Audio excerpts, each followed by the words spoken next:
For me, martial arts is not about to be a badass fighter and then like beat everybody. For me, being a good martial artist is like being a good people. I just want to set an example for everybody. My whole life, I've been fighting for like a better living. Prove myself that I can go through so many things on my own. When you're inside the cage, like nobody's gonna help you. You gotta wake up every single day for yourself. Cause if you don't do it for yourself, nobody's gonna do it. If you're like the big dog in your room, you're in the wrong room. You gotta get your ass whooped. That's the only time you're gonna get better. Man, I go to my jiu-jitsu practice. Every time I go there, I just go to survive. When it's finished the practice, and I didn't tap, I'm like, fuck yeah, bro. Today was my fucking day. I didn't tap once. As a fighter, you gotta treat yourself like a princess. Everything super, like, calculate, careful and stuff like that. But you gotta treat yourself like a prostitute. You gotta go with whoever pays more. So for those who are listening up there, if you want some piece of the champ, bring that cash, baby.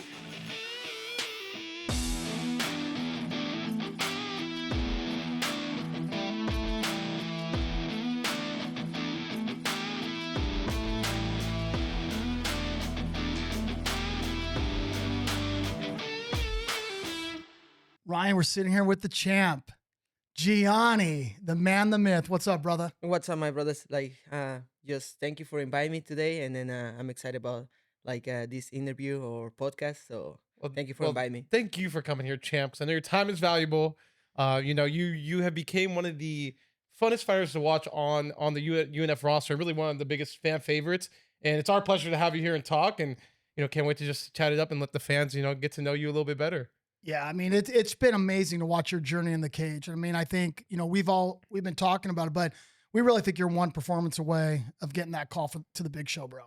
No, for sure. Like, I believe that too. And then I'm just like really like blessed to like be part of like Up Next. I'm blessed to be like the first champion of the company.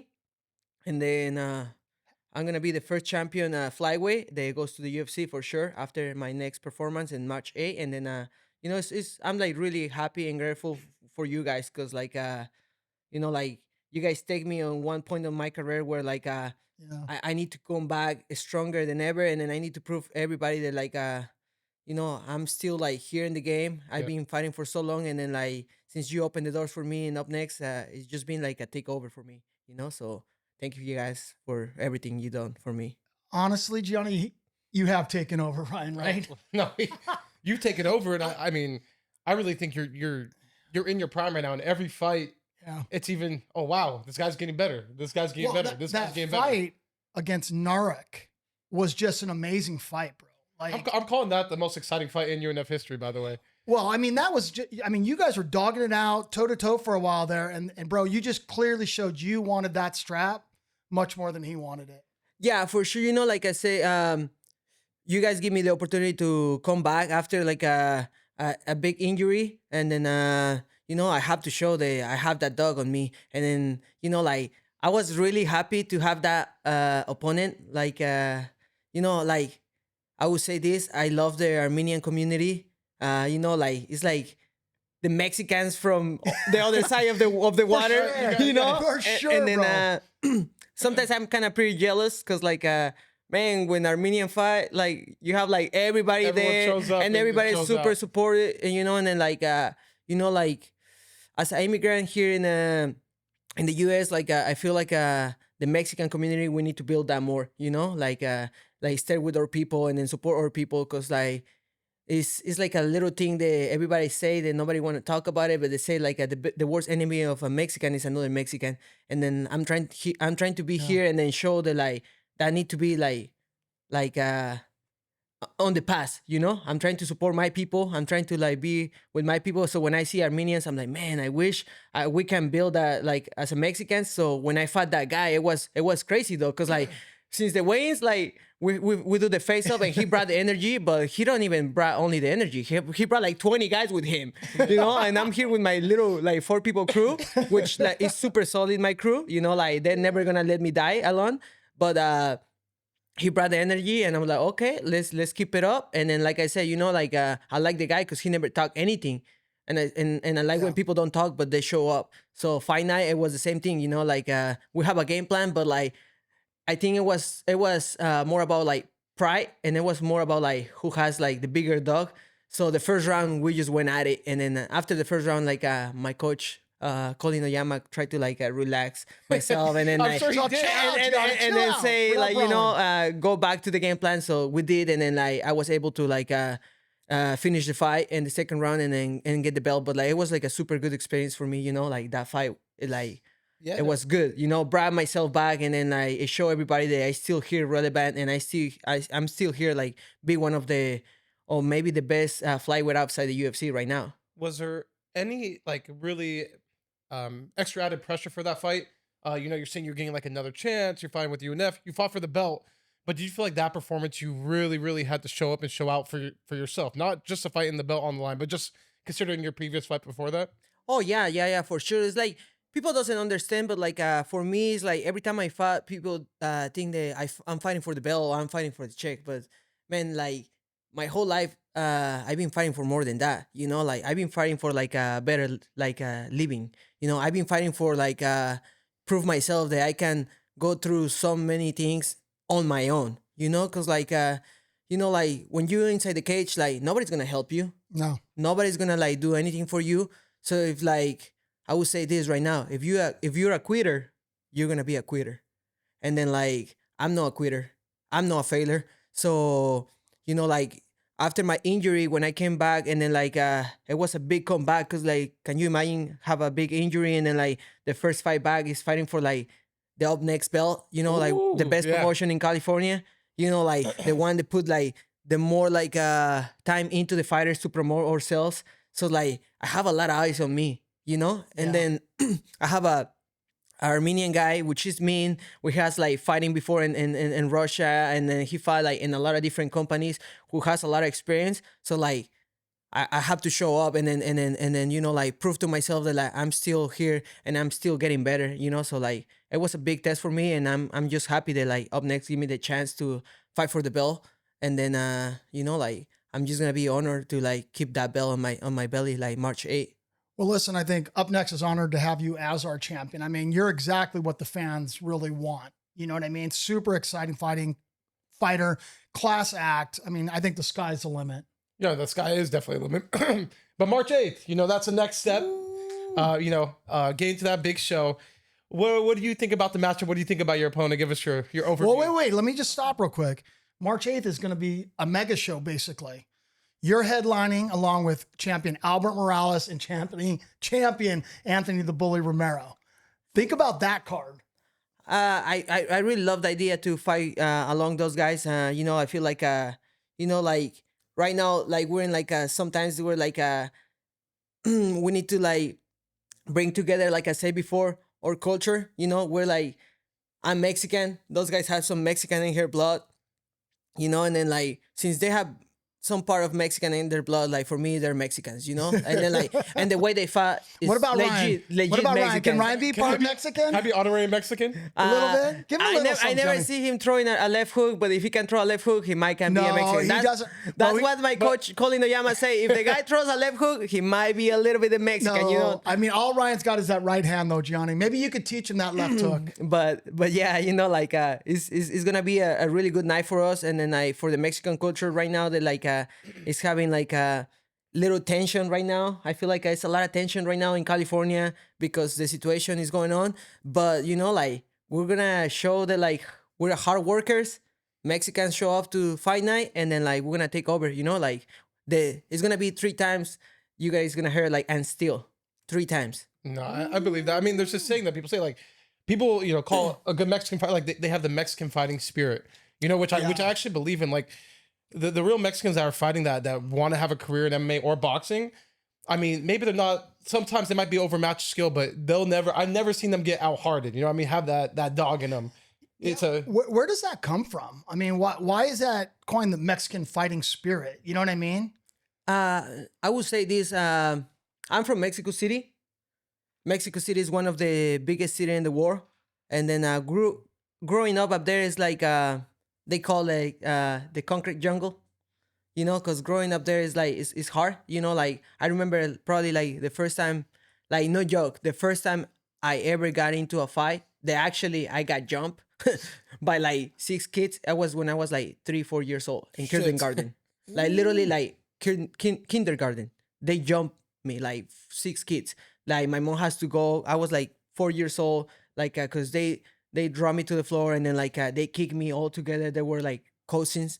And then that was the first time I ever got into a fight. Then next fight I got into it that like I really remember is like when I was 6 years old.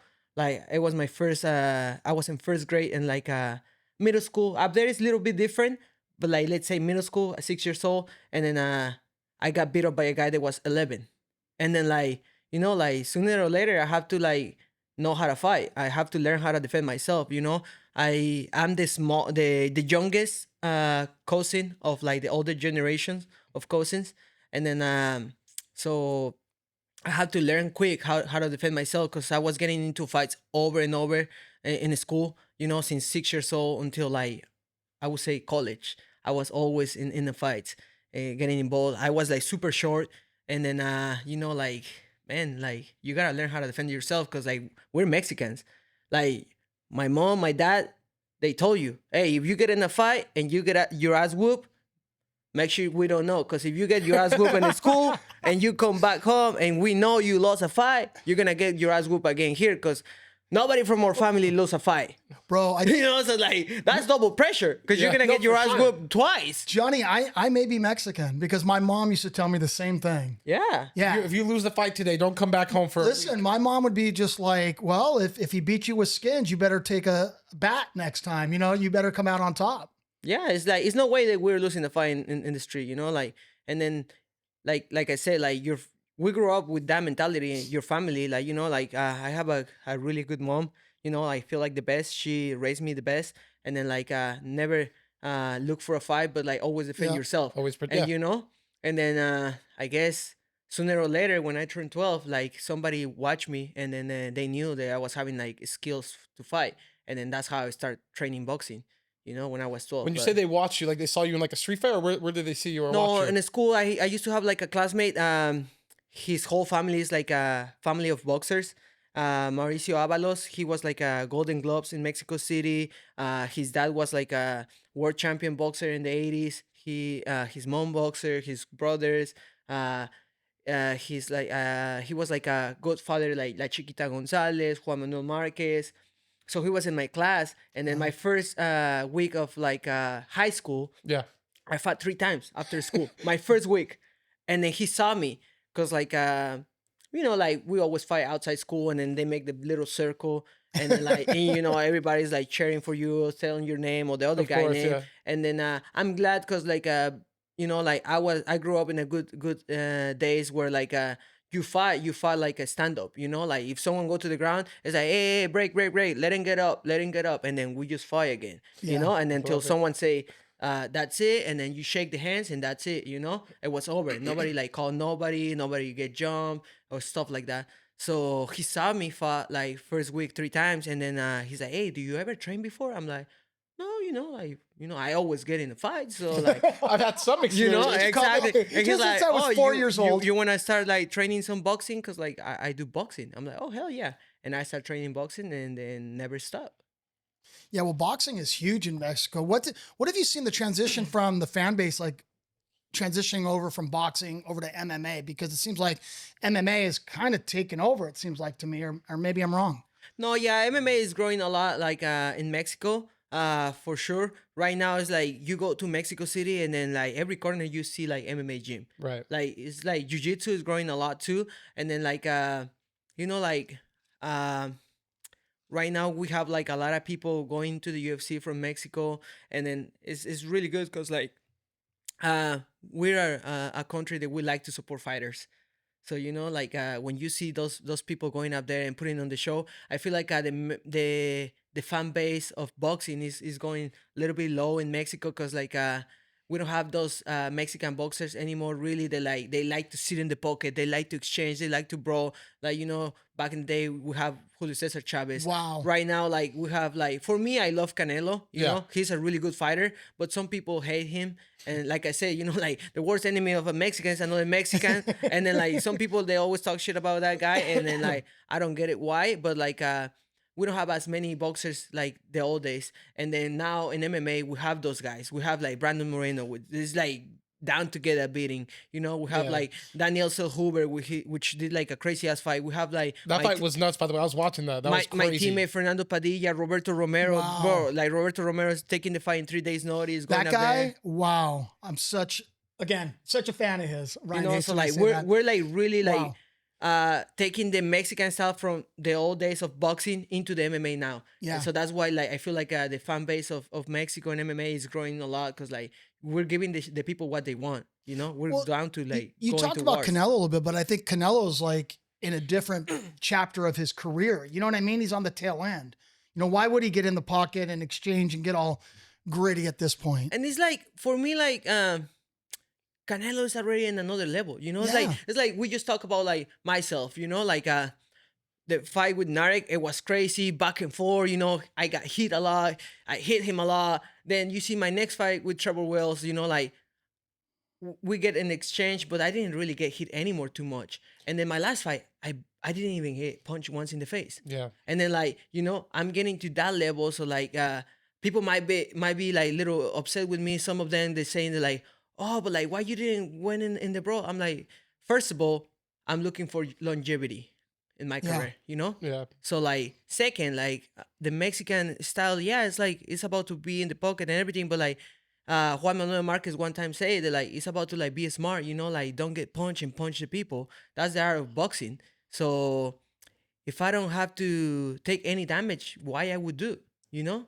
Yeah, no, but I think your last few. So it's not that you're not even, but you're still exciting, right? Even against Trevor Wells, you were in the pocket for a lot of exchanges, but your head movement and you're seeing the punches very well. You know, it's like you're on another level right now. Yeah. It's not like you're moving around the whole ring, just leg kicking the whole time. You're still in the pocket, but something about you right now, you're on fire. You're seeing everything. You're bobbing, you're weaving.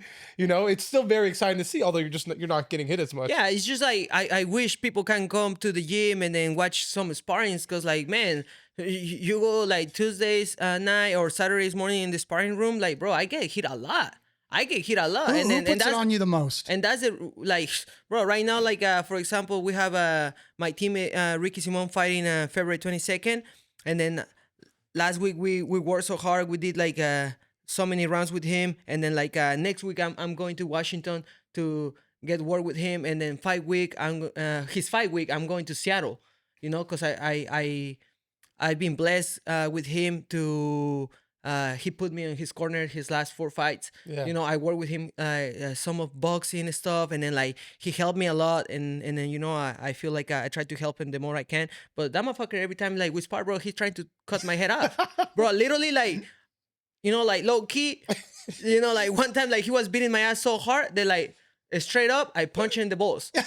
On purpose, boom. Do or die, baby. You gotta do what you Because gotta I'm do. like, bro, exactly, bro. Like, I was like, you know what? I'm fucking getting tired to get my ass beat up by you, motherfucker. Like, fuck you, boom. I punch in the balls, and then like he's like, hey, what the hell? And I say, coach always say we always have one. You know, like that's my one. Punching in the balls, get away, and I'm like, okay, let's go, reset. You know, because like that's the guys that like always give me like hard time. You know, I have like. We have a bunch of Amis right now up and coming, you know, like Amin, we have Noah, Osuna, we have like Lalo, and then like Adam. And that's all the little kids that are Amis, bro. They're like coming up and they're like always like my size or helping me like sparring. And bro, like I just given the hands up right now, like 2 weeks ago. I'm like, look, we have a fight and I need to like finish this fight. So just gonna give you the hands up, guys. Don't take it personal, but I'm gonna start beating your asses hard. I'm gonna try to beat everybody. And they already know. I'm going after though. I'm trying to cut his head off and I'm trying to like go crazy on them, you know? But like some of them they like take the beating and then like next week show up again and then take the beating and then they start hitting me back. I'm like, oh motherfucker. Like, you know, I got a little kind of like little black eye and then like I don't even know who gave me this on like Tuesday night, and then Wednesday I wake up and I see my little eye. I'm like, oh, I show up to practice. I'm like, look at motherfuckers, I have this little mark right here. Saturdays, you guys will pay for it. So make sure you show up because Saturday, you guys gonna pay for this shit. Because I don't know who gave it to me, but I'm gonna spar the same guy. You back now. Yeah, you know, like. No, but what I love is he issues warnings to these guys. No, it's a You very know what I mean? respectful thing to I do. love that, Johnny, that you issue them If warnings. someone was gonna beat my ass, I'd be happy if they told me right before. It'd be great. Nah, for sure, because like, Do you see the fear in their eyes when you tell them that? You I know, mean, like- come on, tell the truth. it's like, I would say I don't see the fear, but I see the awareness, you know? And then like the thing is this, like, cause they already know, like when we're going sparring, if they start trying to like go lie on me, because like because they're kind of like worried about that, bro, I get more upset and I start talking shit to them. I'm always talking shit to like everybody when I'm sparring, and then like I'm like, look, don't disrespect myself and try to go lie with me. Yeah. You know who I am? I'm the fucking champ. And why do you think I'm the champ? Because I'm getting my ass whooped every single day at the gym, and that's how it make me who I am. So don't come today and try to disrespect me, going lie with me. So you have to go hard with me, because if you go hard with me, that's how it's gonna be in the fight. And guess what? Like my last fight, it was funny, you know, because like shout out to my homie Adam. You know, he's one of the amateur kids we have at the team. And then like, bro, I was like taking his ass down, putting against the wall, and ground and pound like every single round. And then, bro, I see he was like, fuck, you know, Gianni's just beating me up. Fight night, I did exactly the same against my last opponent. And then I come back Monday to the gym, and he's like, oh my gosh, Gianni, I was watching your fight.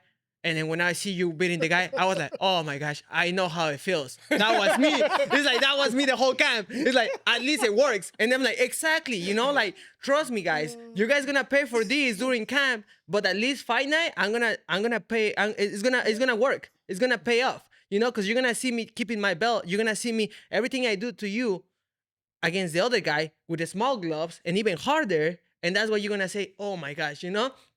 And maybe one day I give you the hands up, you know, you know, you already know, like, those guys already know, like, every time I fight, like, after the fight, I'm like, hey, okay, after the fight, Tuesday night, I come to the gym, you guys do your sparring rounds, and after, let's go dinner on me, you know? I try to take care of my boys, you know, like, okay, someone needs some gloves, and I have an extra pair of gloves, okay, look, this is your gloves. That's really how it is, though, right? You got to put the hard work in the gym, the blood, sweat, and tears in the gym, right?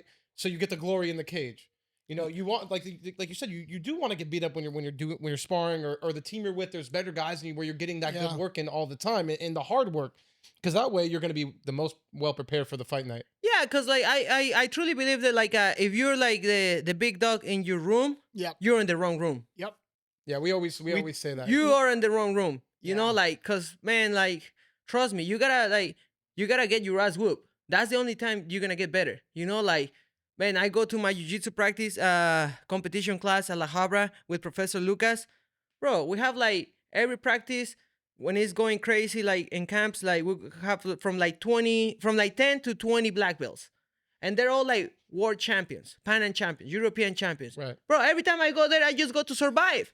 Bro, when it's finished the practice and I didn't tap once, man, I finished. I'm like, fuck yeah, bro. Today was my fucking day. I didn't tap once. I'm not even talking about tapping somebody. I can't even fucking tap those guys, you know? But guess what? Like, I'm working with these guys all the time. And I already know, like, no one of the guys I'm going to fight, they're going to have the jiu-jitsu level of these guys. Yeah. You know? Or if they do, I already prepared for that. I already seen it. Yeah. So that's why we're looking always to, like, go and train with better people than I am. You know, like, I'm always trying to put myself in the risk situations where, like, I need to work my ass off, where I need to, like, start, like, getting frustrated because I can't deal with the stuff. So then during camp, that's the way I have to feel. You know, for me, it's like during fight camp, I have to feel like zombie. You know, I have so tired, my body's in pain and everything. Well, I think at that point, then you know you did all the work you're supposed to be doing, right? Exactly. And that you're prepared. It's like people sometimes, misunderstand like cockiness with confidence. Yep. You know, oh, he's so cocky. Man, I'm not cocky. I'm just confident, and my confidence comes from my training. You know, I've been working so hard. I make sure like everything like during camp was like, you know, like on point. I work in all the aspects I need to work to be prepared for like whoever they want to bring. Like I for sure I always check the tape of my opponents, but I'm not even really worried about like him. I check the tape just to see like what he does good, what he doesn't do good. But I'm more like the guy that like to get ready to improve myself. For every time I fought, after the fight, I I watch my fight like literally I can't sleep right after because I have so much adrenaline. Yeah. And I watch my fight literally like at least 3 times in bed. And I'm like, you know what? I shouldn't do this. I make this mistake. I shouldn't do that. I shouldn't do that. And I start write it down. And then on Monday, I start working on my mistakes. So every time I'm in camp, I'm just trying to get better at all the little like things that I feel like I should do better the last fight. Yeah, and I think it's really cool talking because Anthony Romero is kind of the same way, right? He's a very entertaining fighter, but he's also very intellectual. You know what I mean? So he does a lot of the same stuff that you do. Heavy tape study of his opponents, studies, and wants to be a master of the game. And he was talking about, I don't know if you remember, Ryan, but he's talking about, it's not about what he thinks about before the fight. It's not about what he did training. He thinks about what he didn't do. Making sure that he handled and took care of all the training that he was supposed to do. It's like if he were to miss a session, like, you know, Yep. the fight might be tomorrow. He's like, fuck, I missed that session or I missed that session. But the way it seems like you're describing the way Anthony is now is there's nothing to be really nervous. Like, you guys put the work in. You're confident because you put the work in. And that's the Thanks thing. for cleaning that up, Ryan. I didn't say that very well. That- yeah, exactly. That's the thing though. Like, you know, a lot of times, like, if you ever see me in the backstage before a fight, I'm like super calm. Like, I love donuts or stuff like that. Yes, so I'm I always, love- I love There is a donut too, as story, by the way. I always have Okay. my box of donuts and in the backstage. I'm Wait, eating donuts. Sorry, what kind of donuts? Is there a specific place? My favorite place is Randy's Donuts, and I always try to get the sponsorship. So Randy's Donuts. Randy's please, Donuts. Get you know, our champ, Gianni I'm your Vazquez, guy. a sponsorship. I want my gold card, you know. So when every time I show up to Randy's Donuts, boom, it's VIP covered. at Randy's. You know, like I say, I love so much donuts that every time after the fight for the next 2 weeks, I'm eating 6 donuts every day. No. 6 That's donuts a every little day. much. Ryan, could you eat 6 donuts? Two in a more- day? Oh, I could 100%. I'm not doing that right now, but I definitely could. What I do is I eat 2 in the morning, 2 after my practice in the morning, like around.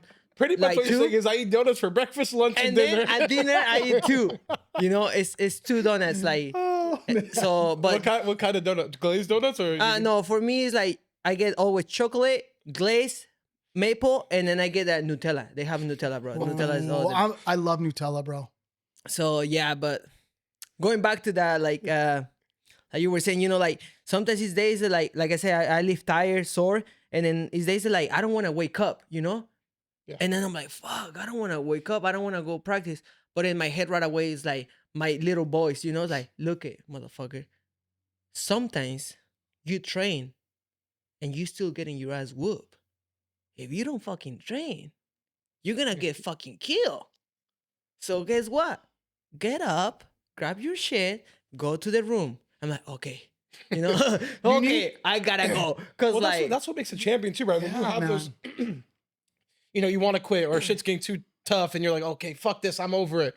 I think the champs are the ones that can just kill that inner bitch or that inner voice, right, and just go fucking do it. yeah, because like people like, you know, it's super easy like to see the success, but they never see the what it takes. You know, like I'm a full-time fighter, but at the same time, like I work, I teach classes, and then like, man, some days my days start at 6 a.m. and I end up my day until midnight. And then doesn't matter what I'm doing. Like, okay, if like today, like for example, like today, I hit my morning training sessions. After here, I'm gonna try to hit my strength conditioning. I have private 4 to 5. I teach a group class 5 to 6. I do gi 6 to 7 drilling. I teach no gi 7 to 9, and then I go teach at represent like 9:30 to 11. Wow. And then like people doesn't see that, you know. No. And then guess what? I don't even care if they see that or not, because that's my life, you know. And then like nobody need to know my life, you know. Who cares? Like at the end of the day, I'm just gonna show up March 8, do my job, and I'm gonna keep living my life the way I like. Cause like it's not hard for me, cause I'm doing what I love. It's not hard for me, cause like this is the life I choose, and you know, like, and I'm cool with, you know, like, bro, who cares about, like, I know we're in like a soft generation where everybody wants to be like cry and all that stuff, and it's cool, you know, like be a man and cry, you know. Yeah, it's okay, it's cool, but guess what? Crying is not gonna solve any of my problems. Not one thing. So, you know, like, my people get upset with me or something like that, but who cares? You know, at the end of the day, nobody's paying my bills. Nobody's is looking for my dream. Nobody's looking for the best of my career. So it's only me. you know. So like everything I have to do it for me. I know what's really cool is your discipline. It's really impressive. But I think really what you've done is you set yourself up perfectly. So when you get that call from the UFC, you're already living a disciplined life. So once you get that call, boom, you're gonna be ready to go.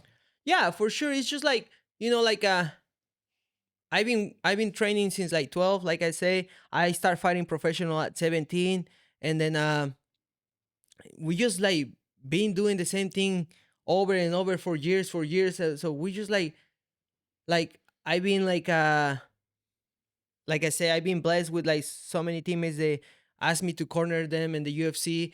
So like I already been around those people. I already know how they live the life. Like, you know, like I say, Ricky Simon, he's one of my biggest examples right now. In the last 2 years, I learned a lot. So I learned a lot from that guy. You know, about like how to take care of myself, like, you know, how to recover myself, stuff like that. You know, I always giving shit to him because like that guy, I always say he always drinks coffee and do yoga and all that stuff. And then like, you know, but because he's always stretching and stuff like that to prevent injuries, you know, and he's all about like recovery. And I always giving shit for that, but at the same time, like, you know, like I don't tell him, but I'm learning, you know, and I'm like secretly doing my stretch and everything to prevent my injuries, you know, but like that's how you have to be. Like you have to surround yourselves with like champions or people better than you, so you have to learn from them. So I'm not trying to leave my experience, like my mistakes. I'm trying to leave their mistakes on them, so then I don't have to pass through that. You know what I mean? Yeah. Like, you know, 100%. I learn from them, and then I have to skip that part. Because like some people, they say, oh, but you gotta live your own journey. Yeah, brother, but doesn't mean they have to live the mistakes. Yep. You know, it doesn't Exactly. doesn't mean that I have to like do this and pass through those injuries, to pass through those bad moments. If I already see how they deal with that, I can skip that part and then be more success. You know, and I'm trying to do the same with the younger generation. I'm telling the younger kids, you know, like, hey kids, you guys gotta do this, do that, do that. Cause look at me, I'm at this age, and you're like 10 years younger than me. And then like, look at, if you do this right, by the time you're like 25, you're gonna be me. Yeah, exactly. You know, you're gonna skip 5 years, and I'm Yeah. just trying to let you know. And then I know you don't believe me, but trust me, you know, it's gonna pay Sounds off. similar to what he tries telling me sometimes. You know, it's like, Look, you don't. I always say too, Gianni, you don't have to learn the hard way, right? You could, like Exactly. you're saying, you could just watch those around you, learn lessons through these guys. Let's switch back to March 8th. What do you know about your opponent? you know, I know he's Asian. I mean, he looks Asian. I know he's Canadian, which is like, it's funny because like he's like a Canadian Asian that has like a last name of a lot of Hawaiian people that I know. So it's kind of like He's a cool mix. Canadian, Asian, Hawaiian. So like, cause I have like my professor, his name is Russell, and this guy last name is Russell, and I have another two people that I know from Hawaii. They're Russell. So I'm like, oh, this guy is Hawaiian, looks like really Asian, but it's from Canada. So it was pretty interesting to see that. So I guess it's the first time I'm gonna fight a Canadian. So we're gonna welcome the Canadian to like the Mexican show, and then he's I'm just grateful that like he signed up the contract. You know, that he's gonna be down to put in the show with me, and you know, like he's pretty well rounded. You know, he does his homework and the stand up, and then he do some pretty good jiu-jitsu stuff. But like I do it better. So when you vision this fight though, how do you see it going? I mean, if you want to give away the game plan, feel free. I'm not asking for that, but do you envision this fight going any specific way? The game plan is as always, you know, go up there, you know. Are you try- gonna listen to Are you gonna listen to Colin this fight? or No, for you sure. gotta do your thing. For sure, no, for sure. I mean, I will try my best to listen to the corner. You know, I will try my best. Like we always try to do the best to listen to the corner, and then but you know, the game plan is always the same. You know, go up there, beat this motherfucker out. You know, get double check, get some good food after, and then like ready for the next one. You know, like I say, I prepare myself very well in all the aspects. So whatever he wanna take the dance, I'm ready for. And then like I just hope that like he can keep it up with the pace, you know, because like when I step in the cage, I'm just gonna bring all pressure, you know, like you guys know me, and then everybody they see me fight, like they know like I'm a pressure guy, and then like I like to test everybody with pressure because everybody always break with pressure, and then that's what I'm gonna do. Like I'm always ready to throw hands, elbows, knees, kicks, and then like if he wanna grapple, I can grapple. I know when he feels pressure, he like to go for the takedown. So good luck. He can try to take me down, and then if he don't take me down, let's say he take me down. Let's see how long he can hold me down, or how he can avoid my submissions. And then same for me. Like for me, it's like more about having fun. If I'm having fun and I want to take his ass down, I would take his ass down. It's I have like, a feeling like when you get in the cage and you're fighting, you're having fun though, no matter yeah, what. it's like I just let my inner animal, It's good though let for out. fighters, right? The inner that's, animal. that's 15 minutes that you could just, let everything out, right? Exactly. It's like people doesn't understand that that the guy is here right now is a different guy. The guy go inside the cage. When I go inside the cage, I'm a completely different animal. And when I'm inside the cage, like for 15 minutes, like nothing hurts me, nothing gets me tired, and nothing's gonna stop me to like get to my goal. So like March 8th, my dog is ready to go out, and then let's see who goes down first. What a little promo. I right really, there, right? yeah, I really can't wait for March 8th. I mean, it's a super stacked card. I mean, we were talking about, we think it's probably UNF's best card. What do you think? With guys like you, Albert, and the Bully headlining this, 3 world title fights. I really like the card. Like it's like so many fights in the card that like I'm really excited about it. Like I feel like this card is gonna set up like why Up Next is the best company right now in California and why we're the best. Yeah. Like Yeah, hey, we're like, the best. Like whoever say other thing, you can bring your champion to my company and Yep. then we can make it Gianni, happen. I Yeah. fucking love you, bro. Like cause like Yeah. I love your mindset. I love your attitude. cause like I would say this like I don't want to give any credit to any other promotion, to be honest. Yeah. But like I know some other promotions, they have a flyweights and then like they can come get it. Yeah. You know? My money's Like, on you. They can come get it. My Like, money's on you. Like line it up, like we guys gonna get you paid good. You guys think you are the best flyweights in like in California, which California for me is the best state you can be a champion in MMA. So it's like if you think you're the best fighter in the US, like flyweight, you guys can come. Like talk to my promoter. So I want to ask. I and line love up. your mindset. I love where you're going with this. Are there any other California flyweights that you've had your eyes on, or that you would like potentially want to fight, or maybe I'm not saying call them out, but that you have your eyes on, like, hey, I want to beat that guy, or something like that, or not really?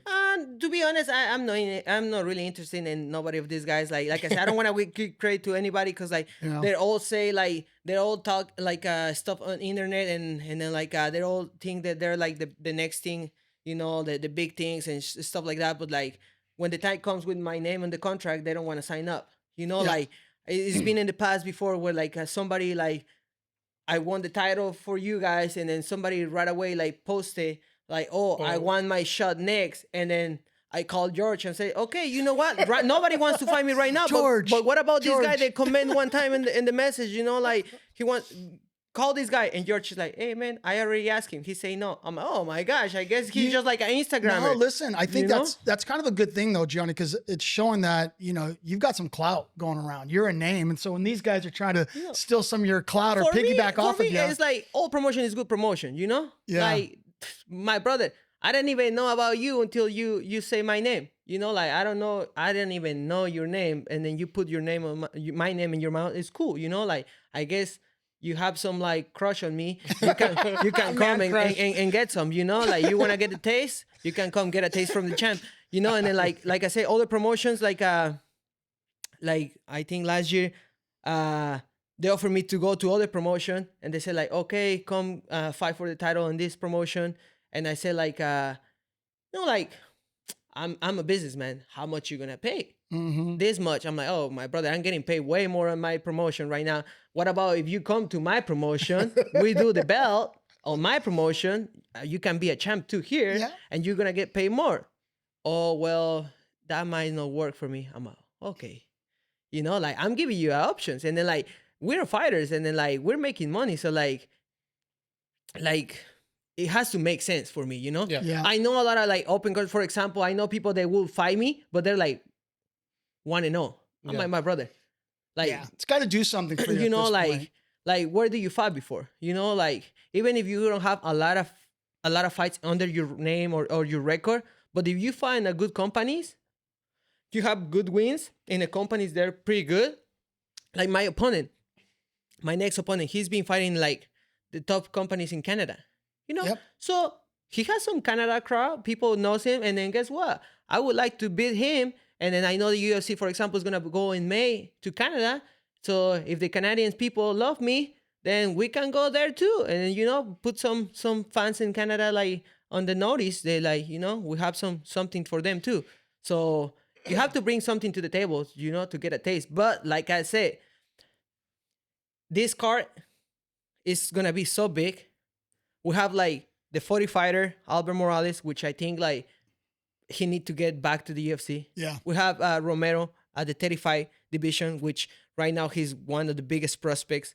And then I'm glad that he has this fight because like that's gonna prove why he is the champ in the company Yeah. and why Up Next is the best promotion in California, like I said. You know, and then you guys have me, which I don't have to speak for myself. Because like when people speak about themselves, it's like, you know, I'll speak, Ryan, I'll speak for speak you. for you though. Yeah, no, exactly. I'll speak for Gianni, And right? you guys have me, you know, and the people there already know what I bring to the table. So Well, just in case they don't know, exciting fighter no matter what. And there's this stigma about flyweights, at least to the casual fans. Flyweights aren't exciting to watch. Get rid of the weight class, right? Like you've heard that Yeah. stuff.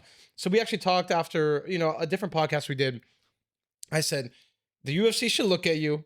Number one, you'll never be in a boring fight ever. You're marketable, and you know you get Mexico all behind you too. There's Yeah. so much I'm legal, stuff. homies. I'm legal. Are you legal? I'm legal. Okay, good. Just want to make sure. No ice knocking on the door of the Yeah, I'm UNF legal. compound right You don't, now, but bro. you also you don't I can decline- speak You'll fight anyone, whoever, okay as long as it English. makes sense. You're down for the Yeah. toughest test. Yeah.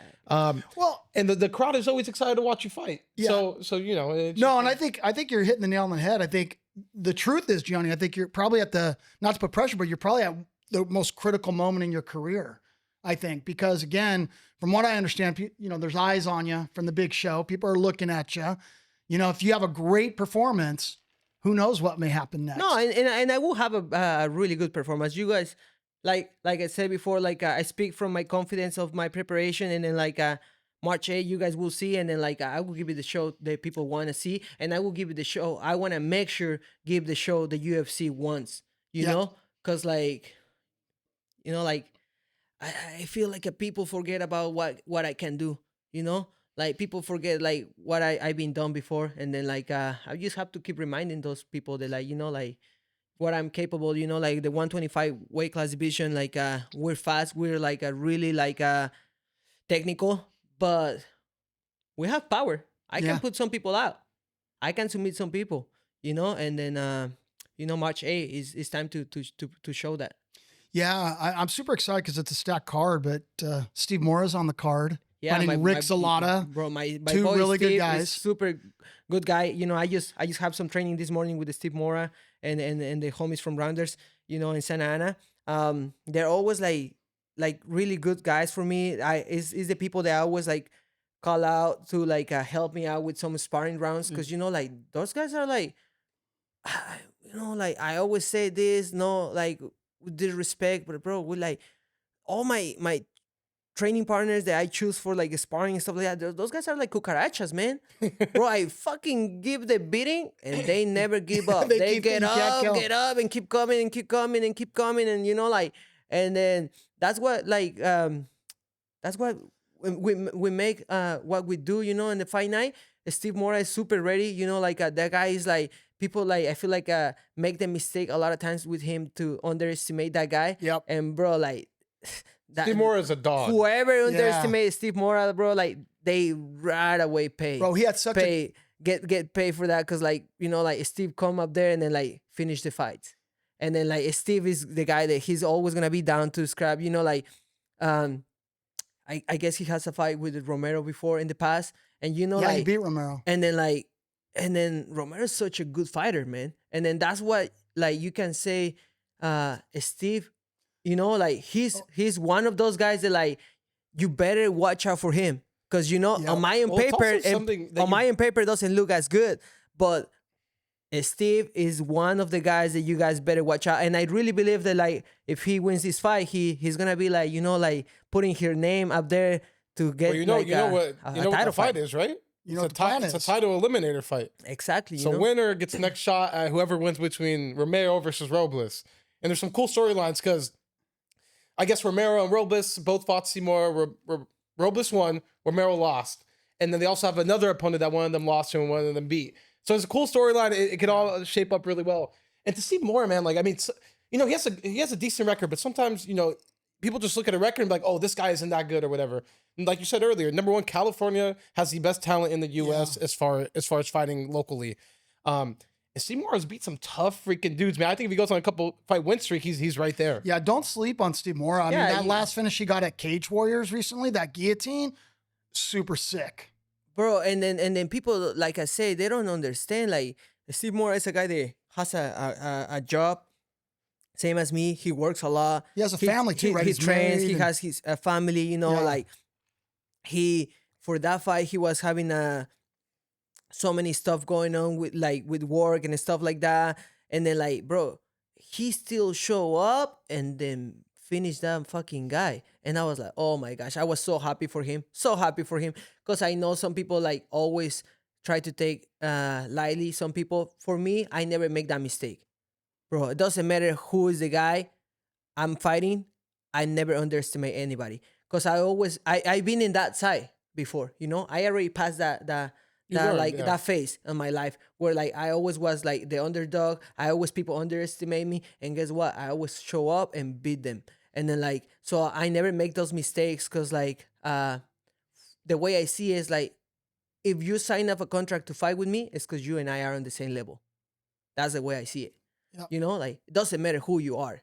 If we both are in the cage together, it's because we are at the same level. And guess what? We both have the chances to like finish the fight.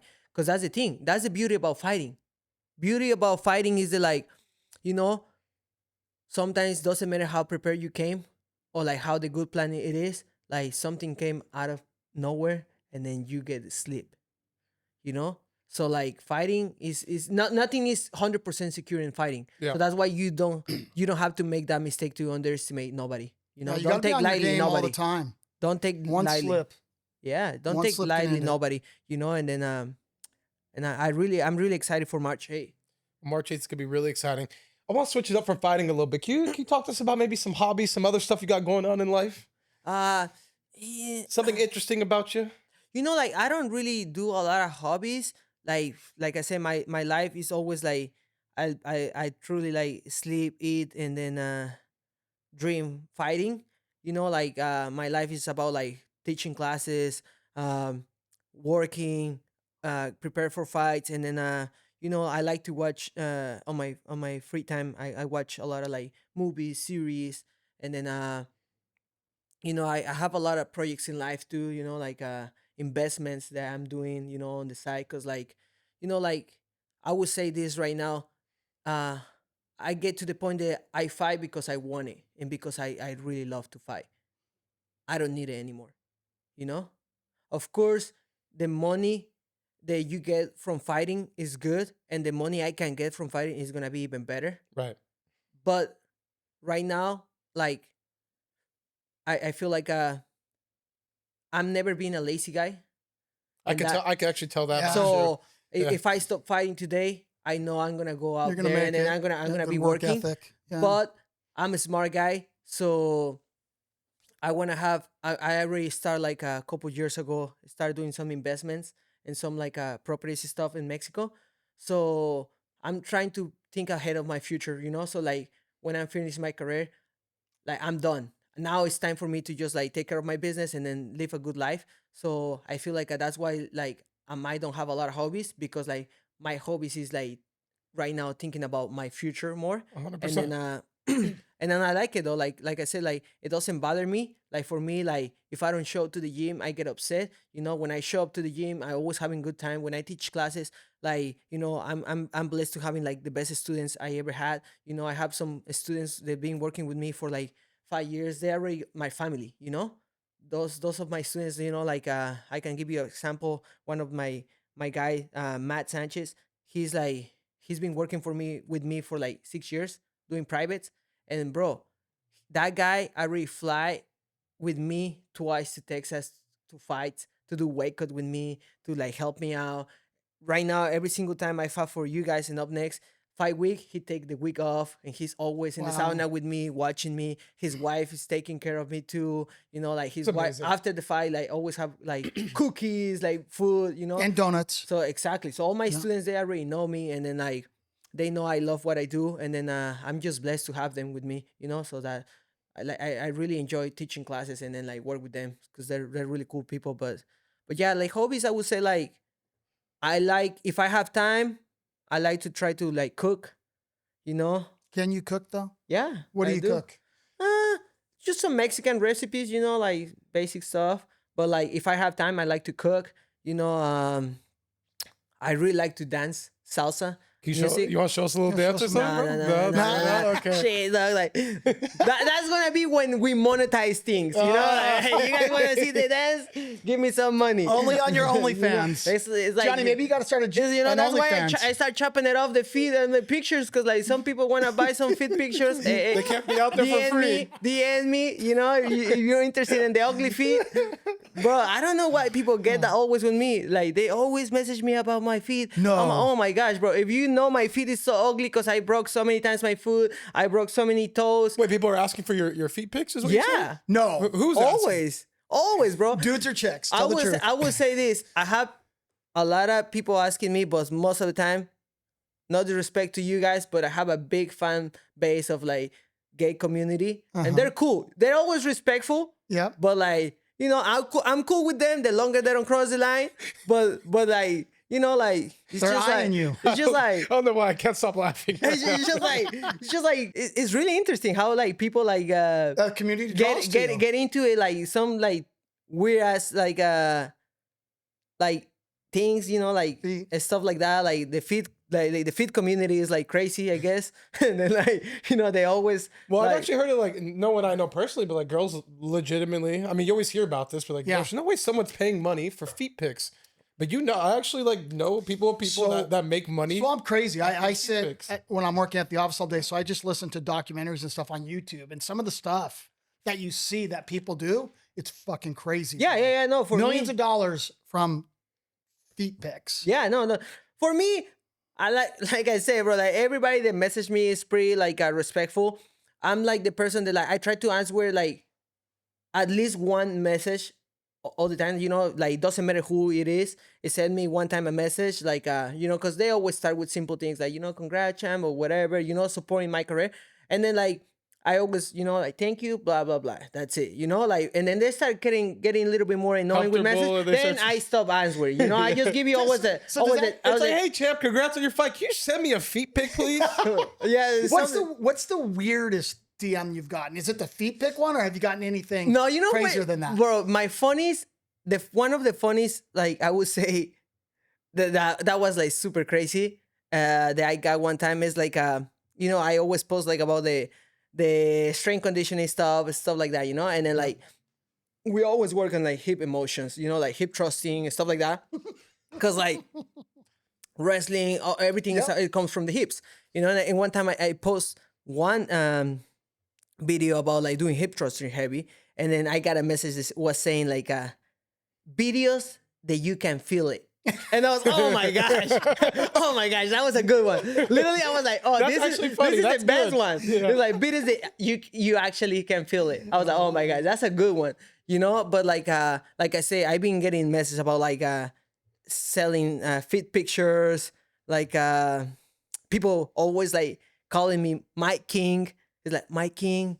You know, like, can I have this, my king? And I was like, oh my gosh, this is kind of like funny, you know? It's like, It must be fun to become UNF champ, huh? Listen, like, I all don't this get any attention. interesting DMs. what I so- see, for me, the way I see is like all promotion is good promotion, you know? Yeah. So like, you know, like I say, for sure, you know, Entertain it a little I bit. see myself for sure one day I'm gonna have like my my fan page, gay community stuff. I will support those guys. You know, like I say, the longer they don't cross the line, Yeah. I'm cool with them because you know, like they're really cool people. As long as they support the brand. I really like those cool Yeah. people, bro. Like I do fight T-shirts like for the fights and stuff like that. And bro, I've been getting some people that like they buy T-shirts from other states, and then I don't even know who they are. But the longer they support their so career, cool. it's cool. You know, like That's probably a really cool moment for you, though, right? I mean, just imagining Gianni when he first started to decide to train, right? And today you got fans in other states buying your T-shirts. You're building this brand for yourself. Is it kind of? Do you ever look back? I know you're nowhere where you want to be at, right? There's so much more to do. But do you ever look back and just like, wow, like the journey, like this is I kind of know crazy. for sure. Like it's always like I would say I always been say that before. Like I never imagined like travel outside Mexico. Right. I never. You know, like it's not that I travel a lot, but like I mean, I'm here in the U.S. In the U.S., I've been in a lot of different places. Couple years ago, I have like the blessing to go to Thailand. I went to Thailand, and then like now I'm like this year I'm trying to travel a couple times too, and then it's just like it's like for me amazing because like I love to see like how far I've been in my life, and then like I would say this like fuck to all those teachers in school. They always were like laughing about me, saying that like the fighting it wasn't about to make anything in my life. You know, fuck you guys. Yeah, Like, fuck you guys. Cause Tell like Gianni that you know, shit. like probably I'm getting paid more like in 15 minutes than what they get paid like in a month. You know, like, in Mexico. So like you know like it's cool for me like to see all these things and to see myself like what I've been done because like everything I have, everything I own, everything I've been done in my life is through my hands. It's through fighting. So it's really good. And then for me the more important thing is that like most of the times every time I have a fight I go 2 weeks to Mexico City to do camp with my coaches up there. And then I love that experience now that go back home and then do camp with my coaches up there because like I love to go to the city. When I go there here, you know, I always have a car, I have my motorcycle, and when I go there, I'm always on the bus, I'm on the taxi. I always take the sub train in the city. And man, I go, bro. Sometimes you go in the sub train in Mexico City where it's like rush hour, and bro, like you barely can walk. Everybody's pushing you. But I really love to go back home and then go in the sub train, and I'm so happy, bro. Like people doesn't imagine how happy I am to like be on the bus, like to get the smell nasty of like Yeah. hundreds of people sweaty from the office and all that shit. And then I really like it because I'm like, this grounds you. is where I come from. Yeah. Yeah. You know, this is my city. This is where I come from. And then like after 2 weeks, I get over that shit for sure. And I come back here, smelly train. and I come back here, and I'm get extra motivated. You know, because I'm like, look at where I am, and then like, and it's just like amazing for me to go back always home and then see where I grew up, like the places that I've been, and then like see like everything, and I'm like, you know, cause like it's nothing wrong with like having a good life and then grow in the same place, live your whole life in the same place, and then even die in the same place. It's nothing wrong with that. Some people is really good with that and is really happy and then, you know, good for them. But now I go there and then I see like some of the guys that were with me in school when we were little, and then they're like kind of follow that pattern, you know, like they grew up, stay in the same place, have a nice job, you know, and everything. And I'm like here, like traveling, living my life, and I'm like, I'm glad that I choose this life, you know, because like, you know, I would be good living that life too, but it's nothing compared to this. Nothing compared to this, you know. But I think, you know, you're living your dream. And I disagree with you on one thing. You said you did all this with your hands, but I think you did a lot of this with your brain also. I think, you know, you really thought through your path and you're really dedicated in following through. I think it's just amazing. Yeah, for sure. Like, I know I'm a smart guy. Like, and then like, I always say this, you know, I know I'm really smart guy, but like, it's more the hungry, and then like the feeling about like, you have to survive, you know. They push me through like so many things. Like, for example, like I never went to school for learn English. I never been in a school for English. You know, all the English I know is from the gym. And then it was so hard for me the first year I came to the US because I didn't speak English at all. But it was more my hungry. It was more my hunger. It was more my the motivation I have to like accomplish my dreams. It was more like I would say this. It was more for me the pride of don't fail they like pushed me through so many things. And after a year, I started speaking English, and I was like, like I'm not gonna let a fucking language to stop my dream. I remember my mom was telling me like, hey, why you gonna go there? Like, you don't even speak English. I'm like, look, this is gonna speak for me. I don't need to talk the language. Facts. Like the beauty of martial arts and then like the combat sports is that like you just gotta show up to the gym, put attention what they're teaching, and then like you just gotta emulate, do the same things, and then you do it right or you do it wrong. That's it. And then like little by little, of course, I met so many people on the road. They like were like I was blessed to meet them, and then they helped me out, and then like they always be nice with me.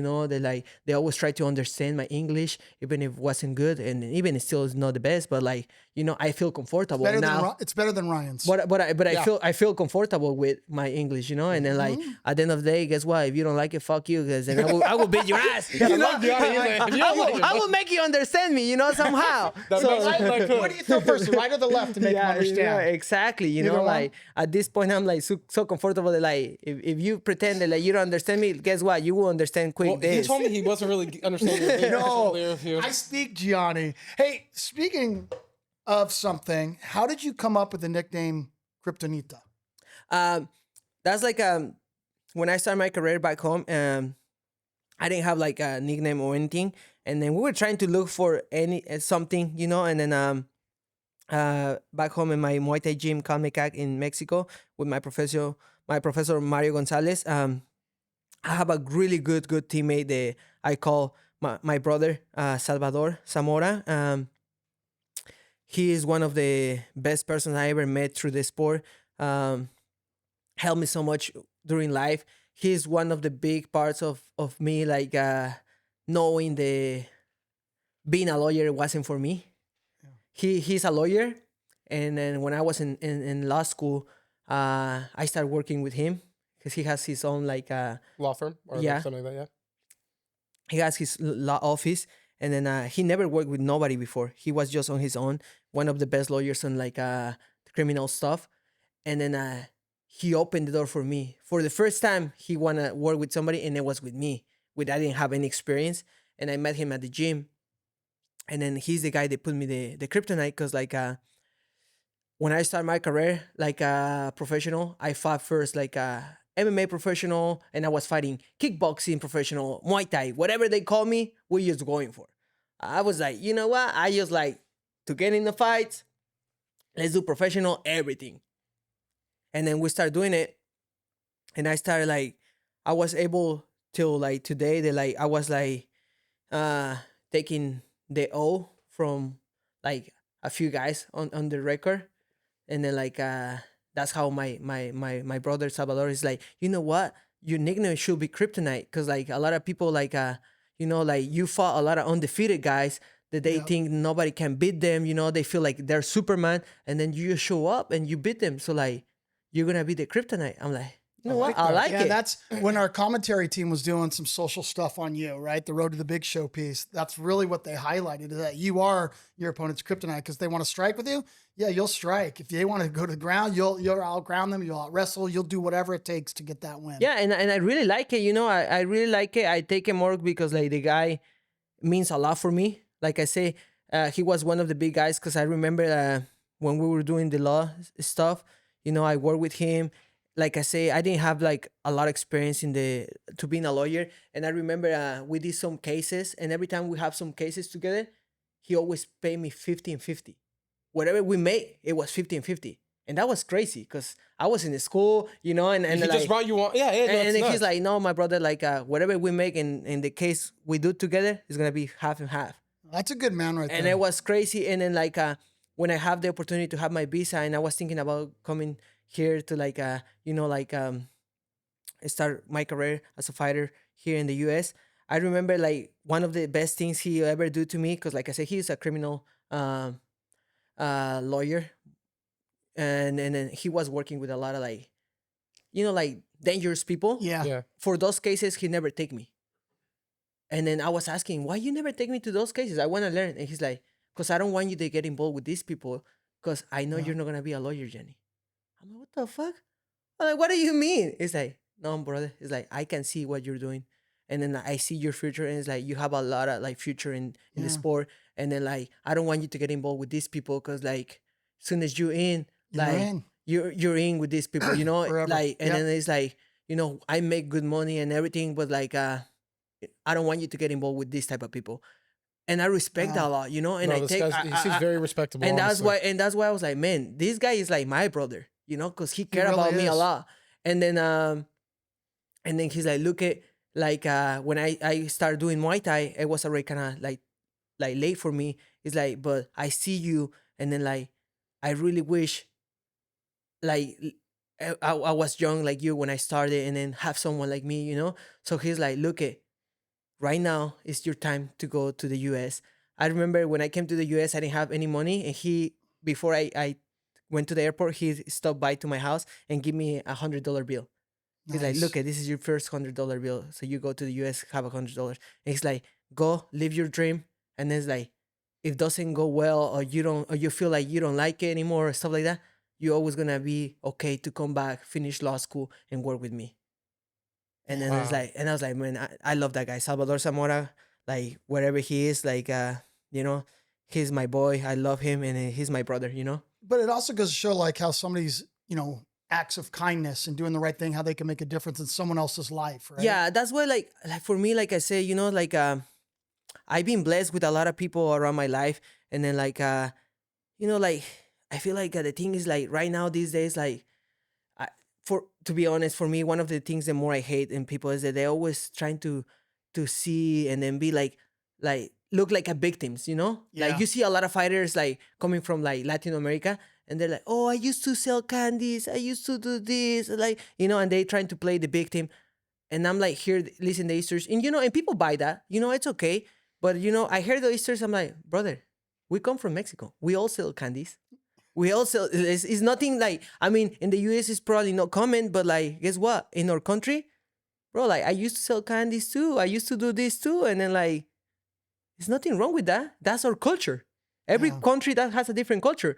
So like don't try to act like a victim, because like for me it gets me mad, because it's like, bro, you're trying to play a victim so you can get some like fan base and make look bad our country when we have a beautiful country. For me it's more, I'm more proud that like I grew up like selling candies, like you know, when I was 12 I started selling like shoes, clothes, and all that stuff, and I'm proud of doing that. I'm not selling as a victim, because like Yep. I'm proud to be a Mexican and then grow up in Mexico City, where the city shows you that you have to be a hustler, Yep. that you have to, you know, 100%. move yourself, you have to, you know, find the ways to like survive, you have to find the ways to like, you know, make some money since you're young.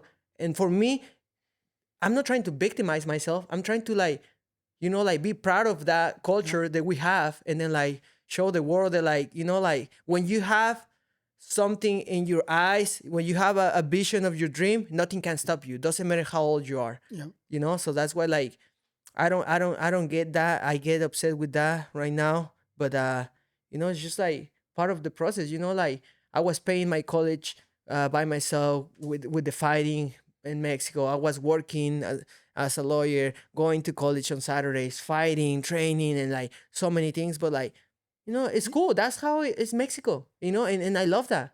We're the I- hard workers. I just love that you embrace your story and your past. I just love it. But Ryan, I think he kind of holds a title, right? How many lawyers and pro MMA fighters are there really out there? Oh no, not many, I You're don't one of think a so. select few, bro. Dan Ige, right? Was Dan Ige, or he was a sports manager? I mean, that's the only name I can think of. But Yeah, that's pretty cool. You've accomplished a lot. Yeah, you know, it's like I just feel like I say, like people doesn't have to know the whole history of who Yep. I am. right. Love it. But like, you know, like for those who know me, who real know me, they know what's going on with my life. They know like what I've been through. And then like for those who don't know me, like, you know, like I just want to tell them that like everything is possible. And then if I told you that, it's because I've been done that. You know, I might not gonna tell you my history, but like guess what? Like you gotta wake up every single day for yourself. Because if you don't do it for yourself, nobody's gonna do it. So like when I say I'm gonna keep that belt, it's because I believe it. If I believe it, it's because it's gonna happen. You know, nobody's gonna work hard for my belt. Nobody's gonna defend the belt for me. and then I'm here to do that. You know, like I'm here just to prove it.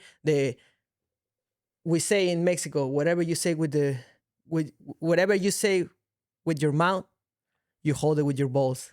It's true. And Very then, true. and I'm like truly percent like I believe that, you know.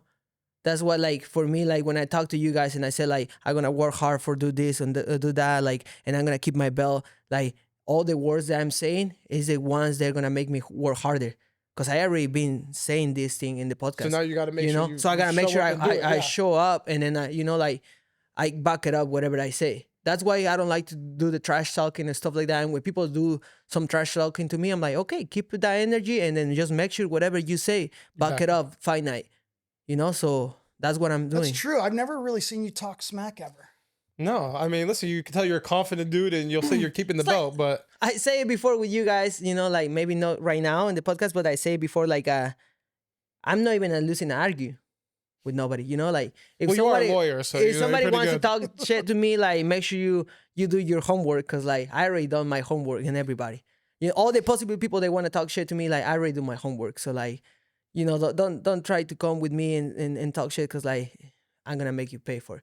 You know, sometimes you don't have to hit people just to make you feel bad. Words make you feel even worse than like punches.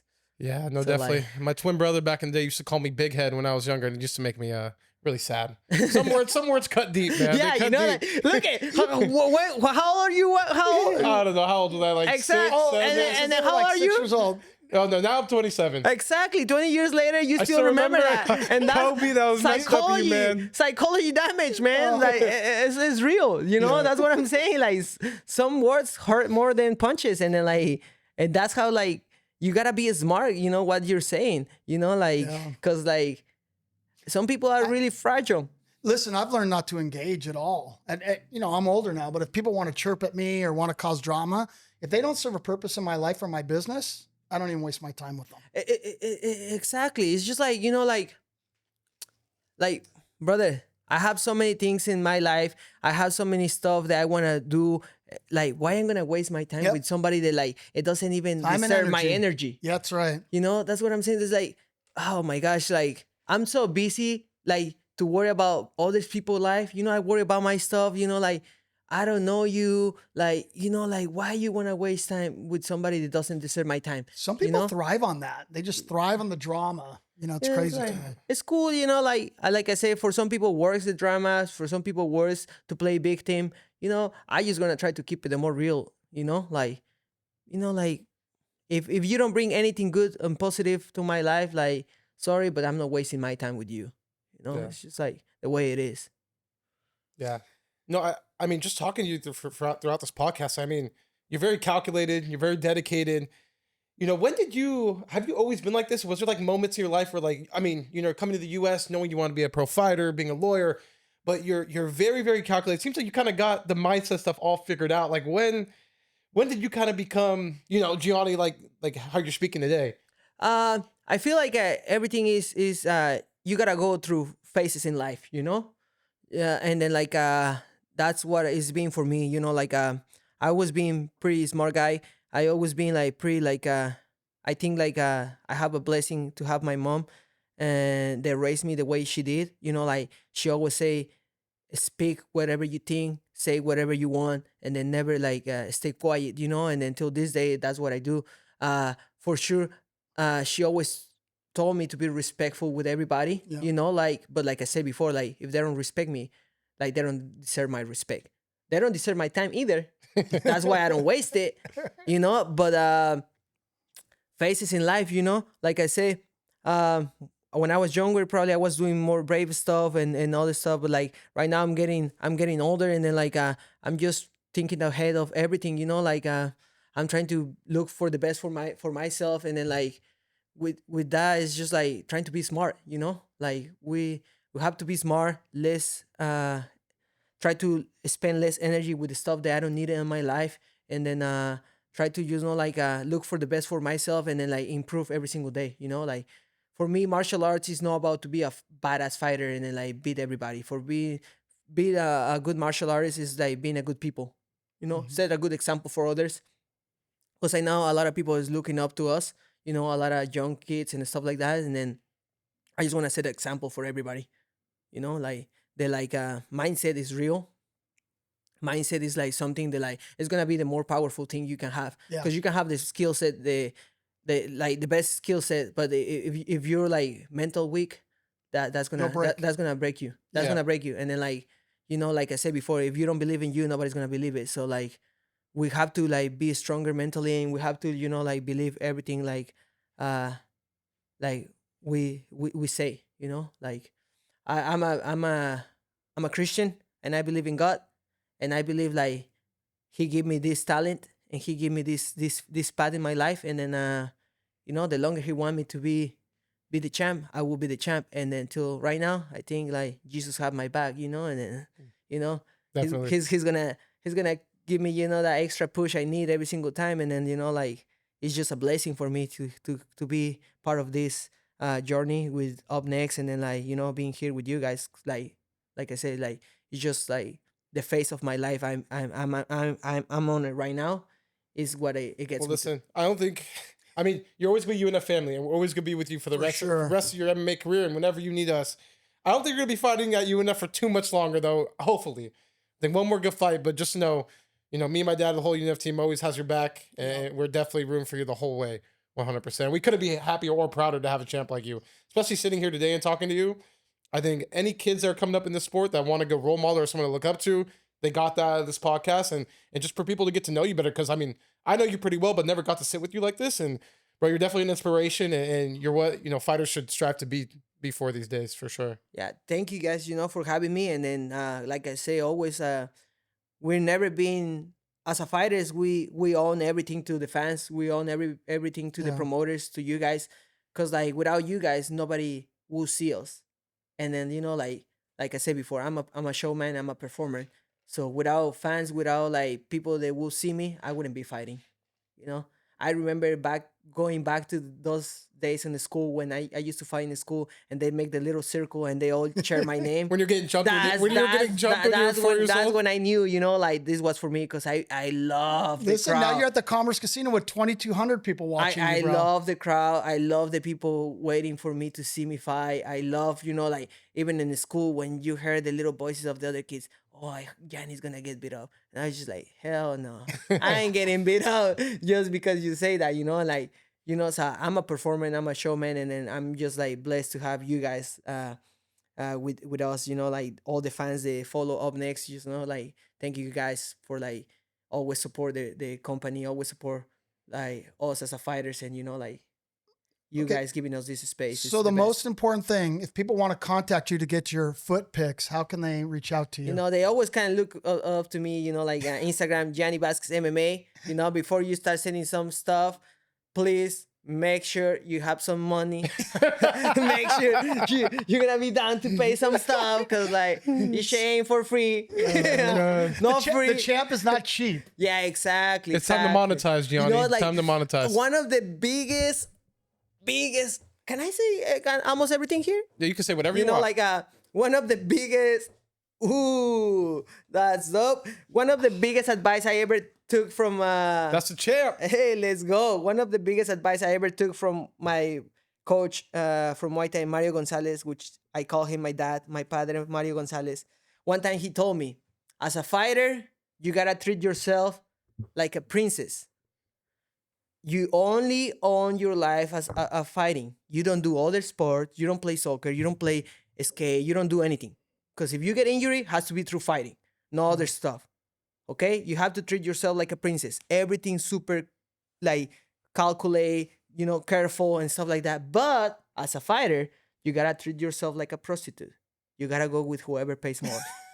So for those who are listening out there, if you want some piece of the champ, you gotta gotta bring the pay. money. You gotta show me that Mucho money. dinero. Exactly. Bring that cash, baby. Hey, so Gianni, Ryan had an idea, right? So we're starting in our conference through the Wall of Champions. So I just I kind of love want it. to show you the picture of you that Ryan chose that we're going to be putting up on our Wall of Champions. I love man. it. I So, love it. That's dope. Thank yeah, you, It's guys. a great picture of you. Hell yeah. Thank you. Thank you. The guy that takes the pictures, he always on my Yeah, shout out to Adam's the Adam. best. Bro, Adam that Hendershot. guy is like, He's good though. He's Listen, good. no one- And he's cool. No one does better photos than Adam. And it's so funny where we have, other promotions trying to use our photos and shit because they can't get good photos of Yeah, he's athletes. good. Yeah, he's No, good. He's the though. best. Adam's a goat, bro. He just does a great job with that stuff. Yeah, he's good. He's good. I like that guy. He's cool. Yeah. Well, it's been fun chopping it up with you, bro. And I'm really looking forward to March 8th. Again, UNF family, bro, we're looking forward to not only March 8th, but your future, because I think it's super duper bright. Yeah, for sure, I man. don't think there's any stopping the champ. Yeah, no, nobody's taking this belt for sure. Make sure you guys come March 8th, support the show. And then, like if you want to see some good fights, March 8th, please go Commerce Casino. That's it. And then, and still, baby. And still. Thank you, champ. Appreciate Thanks, you. champ. Thank you guys.